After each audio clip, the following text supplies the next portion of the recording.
Movie शुरू होती है तो हम स्पेसशिप नोस्ट्रोमो को देखते हैं। ये एलियन कोवेनेंट मूवी के बाद का सीन है। 18 साल गुजर चुके हैं। ये सन 2122 चल रहा है। ये स्पेसशिप अर्थ की तरफ जा रहा है। इस शिप में कैप्टन डेलस, रिप्ले, केन, डेलस, मिस लैम्बर्ट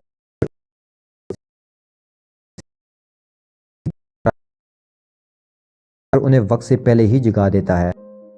दोस्तों, एलियन 1 1979 की कहानी शुरू करने से पहले आपको बताते चलूं कि एलियन सीरीज का ये तीसरा पार्ट है, क्योंकि पहला पार्ट तो प्रोमेथियस था जो कि 2012 में रिलीज हुआ। फिर एलियन कोवेनेंट दूसरा, और उससे आगे कि डेविड कैसे इस एलियन प्लेनेट यानी इंजीनियर्स के प्लेनेट पर एलियन की आर्मी बनाता है और बाकी एक्सपेरिमेंट वो नेक्स्ट पार्ट एलियन अवेकनिंग में देखने को मिलेंगे। लेकिन वो पार्ट अभी तक रिलीज नहीं हुआ। तो हम जानते हैं कि डेविड को इस प्लेनेट पर फेसहगर्स के एग्स मिले थे। वहाँ पर जेनोमॉर्फिया एलियन बना था और वो जेनोमॉर्फिया कैसे इंसानों से मिलता है और उससे आगे की कहानी 4 पार्ट्स में है, जो 1979 से 1997 तक रिलीज हुए। इस दौर में टेक्नोलॉजी तो इतनी नहीं थी, ना ही सुपर कंप्यूटर्स थे कि मस्त किस्म के VFX इफेक्ट्स डाले जा सकें, और ना एनिमेशन थी। लेकिन आप देखकर हैरान होंगे कि ये VFX इफेक्ट्स एनिमेशन उस वक्त के हिसाब से बहुत ही एडवांस थी। इसी वजह से ये मूवी बॉक्स ऑफिस पर हिट रही।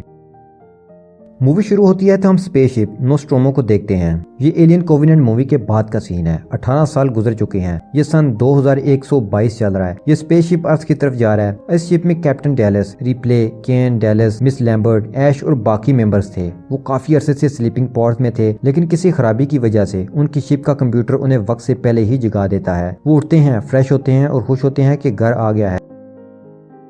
लेकिन उन्हें पता चलता है कि अभी तो वो अर्थ के आधे रास्ते भी नहीं पहुंचे, और अभी एक और न्यूज उन्हें घबराने के लिए मौजूद थी कि शिप को कुछ अननोन सिग्नल्स मिल रहे हैं। तो स्पेसशिप ने उनसे कंसल्ट किए बगैर ही अपना रुख उस तरफ मोड़ लिया था, यानी वो अब सिग्नल्स को इन्वेस्टिगेट करने उस तरफ जा रहे थे, ना कि जमीन की तरफ। अब ये खबर सुनकर तो सब घबरा जाते हैं और कहते हैं कि हम जमीन की तरफ जाएंगे और इन सिग्नल्स को इग्नोर करेंगे। लेकिन ऐश कहता है कि हम ऐसा नहीं कर सकते, क्योंकि कंपनी को पता है कि हमें ये सिग्नल मसूल हुए हैं, इसलिए अगर उन्हें इन्वेस्टिगेट ना किया तो मसला हो जाएगा और हमें पैसे भी नहीं मिलेंगे। इसलिए ना चाहते हुए भी उन्हें इन सिग्नल्स को इन्वेस्टिगेट करने के लिए जाना पड़ता है। अब वो देखते हैं कि ये कोई प्लैनेट्स का सिस्टम था और उन्हें इन्हीं में से किसी प्लेनेट के मून से सिग्नल्स मिल रहे थे। तो वो उसकी तरफ जाते हैं और इस मून पर लैंड करते हैं। अब मिस लैम्बर्ट, कैन और कैप्टन डेलस इन सिग्नल्स की जगह ढूंढने के लिए वहां उतरते हैं। वो देखते हैं कि इस प्लेनेट पर हवा बहुत तेज थी, लेकिन लकीली ग्रेविटी तकरीबन जमीन जैसी थी, इसलिए वो आसानी से चल पा रहे थे। बाकी क्रू मेंबर शिप पर ही थे। रिप्ले इन सिग्नल्स को डिकोड करने लगती है। इधर तीनों प्लेनेट पर सिग्नल्स की तरफ बढ़ते हैं तो उन्हें एक स्पेसशिप मिलता है, जो हमने प्रोमेथियस और एलियन कोवेनेंट में देखा था। ये वही प्लेनेट था जहाँ इंजीनियर्स रहते थे, यानी वो एलियन मखलूक जिन्होंने इंसान को बनाकर जमीन पर भेजा था। और डेविड रोबोट ने इस प्लेनेट पर काफी एक्सपेरिमेंट किए थे। मुख्तलिफ एलियन जैसे जेनोमॉर्फ भी बनाए थे। अब वो अंदर जाते हैं जहां से उन्हें सिग्नल्स आ रहे थे। अंदर जाने पर उन्हें एक बहुत ही बड़े इंजीनियर का ढांचा मिलता है। ये देखकर तो वो डर ही जाते हैं। मिस लैम्बर्ट अब वहां रुकना नहीं चाहती थी। शिप में रिप्ले मैसेज डिकोड कर लेती है। उसे पता चलता है कि ये तो वार्निंग थी, यानी ये सब अब इस प्लेनेट पर खतरे में थे। लेकिन ऐश उसे किसी को बताने से रोक देता है। इधर वो तीनों इस शिप के अंदर जाने लगते हैं, जहां जाकर उन्हें ब्लैक लिक्विड मिलता है और फेसहगर्स के अंडे भी, जो हमने प्रोमेथियस और एलियन कोवेनेंट में देखे थे। कैन उनके पास जाकर देखने लगता है तो एक फेसहगर बाहर निकलकर उस पर अटैक करता है और उसके फेस पर चिमट जाता है। लैम्बर्ट और डेलस उसको उठाकर शिप की तरफ लाते हैं और रिप्ले को डोर खोलने का कहते हैं, लेकिन वो नहीं खोलती और पूछती है कि केन के फेस पर क्या है। तो डेलस कहता है कि शायद इन्फेक्शन है। तो रिप्ले कहती है कि प्रोटोकॉल्स के मुताबिक किसी भी इन्फेक्टेड क्रू मेंबर और किसी भी ऐसी चीज को जिससे शिप में इन्फेक्शन आए और जमीन पर इन्फेक्शन जाने का खतरा हो, शिप में दाखिल नहीं हो सकता। अब केन का इन्फेक्शन खत्म करना था, फिर 4 आवर्स तक उसे क्वारंटाइन रखना था ताकि पता चल सके कि उसमें इन्फेक्शन के साइन हैं या नहीं। लेकिन ये बातें हो ही रही थी कि ऐश दरवाजा खोल देता है और वो अंदर आ जाते हैं। ऐश अजीब तरह से बिहेव कर रहा था। ऐश तो जैसे कुछ सोच रहा है लेकिन बता नहीं रहा कि वो क्या करना चाहता है। उसके दिमाग में कोई प्लान चल रहा था जिस पर वो अकेले ही अमल करना और बाकी क्रू मेंबर से करवाना चाहता था। अब वो केन मेडिकल रूम में लेकर आते हैं और उसके फेस से वो फेस अगर उतारने की कोशिश करते हैं, लेकिन वो कामयाब नहीं होते और वो बहुत ही क्रीपी था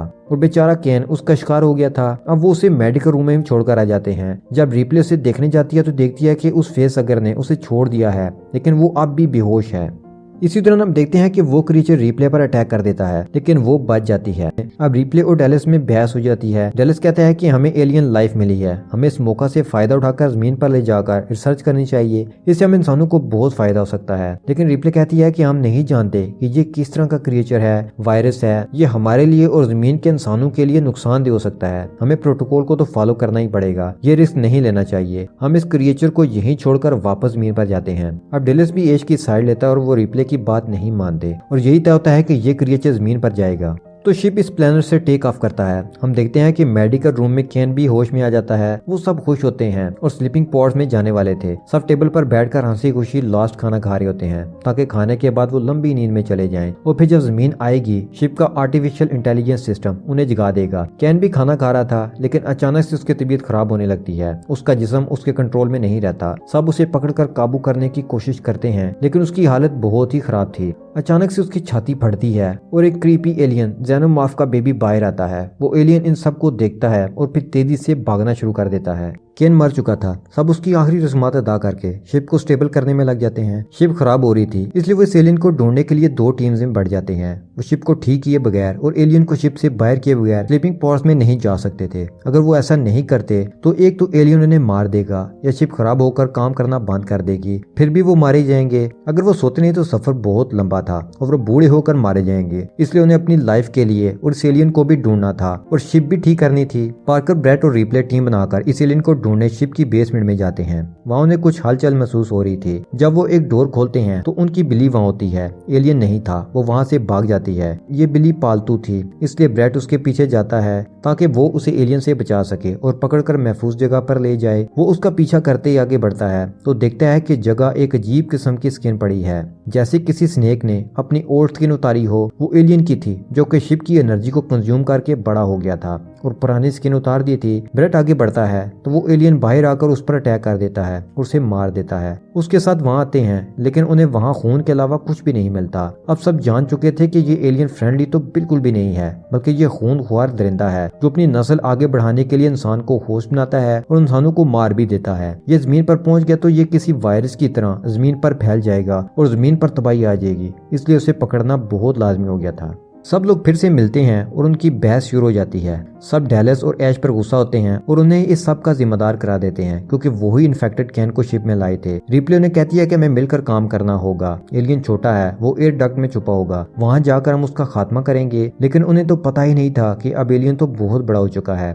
अब डेलिस को ये कहा जाता है कि ये सब तुम्हारी गलती है, इसलिए तुम ही जाओगे उसे मारने के लिए। वो वेपन और लाइट लेकर एयर डक्ट के अंदर चला जाता है। वहाँ काफी अंधेरा था। कंट्रोल रूम से वो उसे बताते हैं कि एलियन तुम्हारे करीब ही है, लेकिन फिर वो उससे दूर होना शुरू हो जाता है। तो वो आगे बढ़ता है। आगे जाकर एलियन फिर सामने आ जाता है। वो देखता है कि ये एलियन तो बहुत बड़ा हो चुका है। वो उस पर अटैक कर देता है। डेलिस भागता है, लेकिन वो उसे मार देता है। अब हम देखते हैं कि शिप में मिस लैम्बर्ट, रिप्ले, ऐश और पार्कर ही जिंदा बच पाए थे और ये एलियन शिप में आजाद घूम रहा है। रिप्ले गुस्सा थी क्योंकि उसने तो प्रोटोकॉल को फॉलो किया था, लेकिन ऐश की वजह से ये सब प्रॉब्लम खड़ी हुई। अब रिप्ले मदर कंप्यूटर के पास जाती है जो कि आर्टिफिशियल इंटेलिजेंस का खास शाहकार थी। उसके पास तमाम प्रॉब्लम्स के जवाब थे। रिप्ले उससे पूछती है कि इस एलियन से कैसे जान छुड़ाएं और इसे कैसे पकड़ें। इसके अलावा वो हमारे बचने के चांसेस क्या हैं, लेकिन इस बात का जवाब तो मदर कंप्यूटर के पास भी नहीं था। वो कहता है कि कुछ भी क्लियर नहीं है। रिप्ले इस कंफ्यूजन वाले आंसर के बारे में पूछती है कि इसका क्या मतलब, तो कंप्यूटर बताता है कि मुझे कंपनी से कुछ ऑर्डर्स मिले हैं जो कि सिर्फ ऐश ही पढ़ सकता है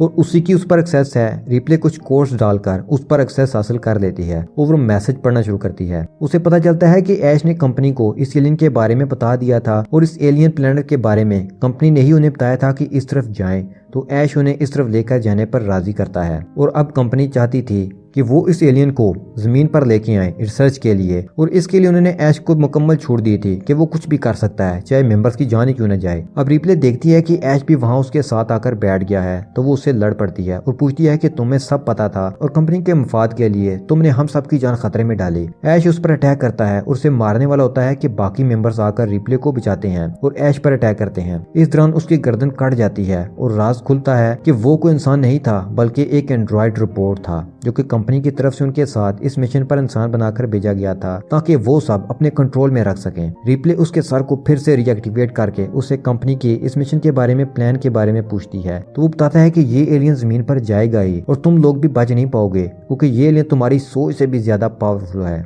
यह सुनकर पार्कर को गुस्सा आता है। वो जाते हुए उसके सर को जला देता है। अब लैम्बर्ट कहती है कि एलियन मैन शिप पर है, तो अगर हम इस शिप को ही उड़ा दें तो वो मारा जाएगा और हम स्पेस शटल से अर्थ पर चले जाएंगे। तो उसके लिए सप्लाई की जरूरत थी जो कि बेसमेंट में थी। और लैम्बर्ट और पार्कर बेसमेंट में सप्लाई लेने चले जाते हैं, जहाँ एलियन आकर उन पर अटैक करता है और वो दोनों भी वहाँ मारे जाते हैं। अब रिप्ले अकेले ही सर्वाइवल थी। वो शिप का सेल्फ डिस्ट्रक्शन मोड ऑन कर देती है और अब उसके पास 10 मिनट हैं। वो भागकर शटल की तरफ आती है तो उसे बिल्ली नजर आती है। वो उसे बॉक्स में रखकर शटल की तरफ भागती है ताकि जल्दी से उसे डिटैच करके भाग सके। लेकिन शटल के पास इस एलियन की आवाजें आती हैं, तो वो कहती है कि अगर एलियन शटल में आ जाए तो मेन शिप को डिस्ट्रॉय करने का फायदा ही नहीं है। वो वापस सेल्फ डिस्ट्रक्टिव मोड को बंद करने जाती है लेकिन नहीं जा पाती और वापस शटल की तरफ आ जाती है। वो सही तरह से शटल को चेक करती है और तसल्ली करती है कि एलियन शटल में तो नहीं, और शटल डिटैच कर लेती है। हम देखते हैं कि स्पेस में नोस्ट्रोमो शिप डिस्ट्रॉय होता है और अब रिप्ले स्लीपिंग चैम्बर में सूट पहनकर जाने लगती है। वो देखती है कि सामने पाइप्स के बीच एलियन छुपा बैठा है और इस एलियन को पता था कि क्या होने जा रहा है, इसलिए अपनी जान बचाने के लिए वो शटल में आकर छुप गया था। अब रिप्ले सूट पहनकर चैम्बर में जाती है और शटल में गैस छोड़ देती है। साथ में शटल का एयर डोप डोर ओपन करती है। जेनोमॉर्फ बाहर आ रहा था लेकिन शटल की सारी चीजें अब बाहर खींची जा रही थी। वो एलियन भी बाहर चला जाता है और वो वापस आने की कोशिश करता है लेकिन रिप्ले डोर बंद कर देती है और शटल का इंजन स्टार्ट कर देती है, जिसकी वजह से एलियन अब उससे दूर हो रहा था। अब रिप्ले अपना फाइनल व्लॉग रिकॉर्ड करती है। वो बताती है कि इस प्रॉब्लम की वजह से उसके सारे क्रू मेंबर्स मारे गए हैं। अब कुछ हफ्तों तक वो फ्रंटियर में पहुंच जाएगी, जहाँ से उसकी कंपनी के लोग उसे अर्थ पर भेज देंगे और वो स्लीपिंग पॉड में चली जाती है और ये कहानी यही खत्म हो जाती है। इस मूवी के नेक्स्ट पार्ट भी जल्द अपलोड हो जाएंगे, इसलिए मेरे चैनल को सब्सक्राइब कर लें ताकि जैसे ही नई वीडियो अपलोड हो आपको नोटिफिकेशन वसूल हो जाए।